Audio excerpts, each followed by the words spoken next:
একটা মেয়ের কাছে বাবার বাড়ি ঈদ মানে অনেক আনন্দ। আমি সবসময় লেট লতিফ। ঈদের এতদিন পর আজকে ঈদের ভিডিও নিয়ে চলে এলাম। এই তো ঈদের দিন সকাল থেকে কিন্তু ভিডিওটি শুরু করে দিলাম। আমাদের বাড়িতে সেমাই রান্না করলে কিন্তু আমাকেই করতে হয়, আর আজ যেহেতু ঈদের দিন সেমাইটা তো আমার রান্না করতেই হবে। এই তো সকালে কিন্তু সেমাই রান্নাটা বসিয়ে দিয়েছি। এইবার ঈদটা কিন্তু আমাদের জন্য একটু বেশি স্পেশাল, কারণ আমি মাঝে মাঝে বাবার বাড়িতে ঈদ করি, তবে আমার ছোট বোন বিয়ে হওয়ার পরে বাবার বাড়িতে এখন পর্যন্ত ঈদ করেনি।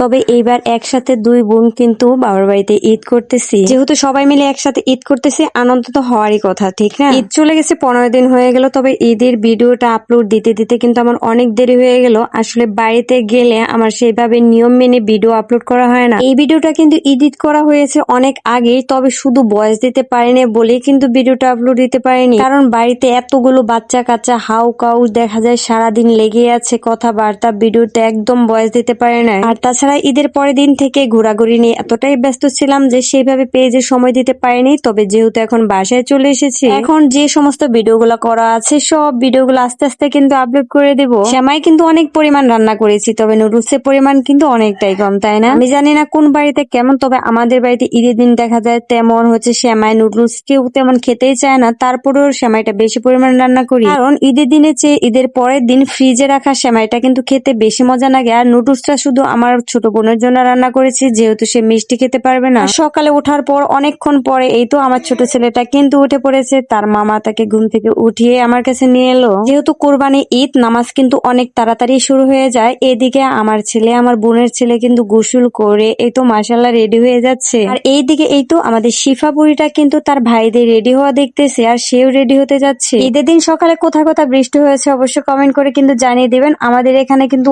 অনেক অনেক বৃষ্টি হয়েছিল নামাজে যাওয়ার আগে। নামাজের একদম আগ মুহূর্তে বৃষ্টি একদম থেমে গিয়েছে। সারাদিন আর কোনো বৃষ্টি নেই, একদম অনেক রোদ। সায়েন্স সোয়েব তো তার নানার সাথে নামাজে চলে গেলেন, তখন একটু একটু বৃষ্টি ছিল, তারপরে কিন্তু বৃষ্টি থেমে গেছে। তারপরে আর তেমন কোনো ভিডিও করা হয়নি, যেহেতু বাবার বাড়িতে ঈদ করতেছি। একদিকে আনন্দ আর একদিকে কিন্তু মনটা একটু খারাপ ছিল, যেহেতু আমার হাজবেন্ড আমাদের সাথে ছিল না, সে একা একা ঈদ করতেছে, মনটা স্বাভাবিক কিন্তু খারাপ হওয়ারই কথা। যাই হোক, এখন বিকাল টাইম, কুরবানি মাংস কিন্তু চলে এসেছে, আর আসার সাথে সাথে এই তো আমার মা কিন্তু মাংসের তরকারিটা বসিয়ে দিচ্ছে। কোরবানি ঈদের সময় ঈদের দিন যে মাংসের তরকারিটা রান্না করা হয় ওইটা যে মজা হয়, তারপরে যতই মজা করে তরকারি রান্না করা হয় না কেন, ঈদের দিনের মাংসের তরকারির মতো মজা কিন্তু আর হয় না। আমাদের বাড়িতে রান্না হচ্ছে, এদিকে কিন্তু আমরা চলে এসেছি আমার কাকিদের বাড়িতে খাবার খেতে। আমার কাকিরা হচ্ছে খাসি কোরবানি দিয়েছিল, যেহেতু খাসির মাংসটা তাড়াতাড়ি চলে এসেছে, রান্নাটাও তাড়াতাড়ি হয়েছে, তাই দুপুরে সবাই মিলে কাকিদের বাড়িতে খেয়েছি, আর রাতে সবাই মিলে আমাদের বাড়িতে খেয়েছে। এর মধ্যে কাকিদের বাড়ি থেকে খাবার খেয়ে আমাদের বাড়িতে চলে এসেছি।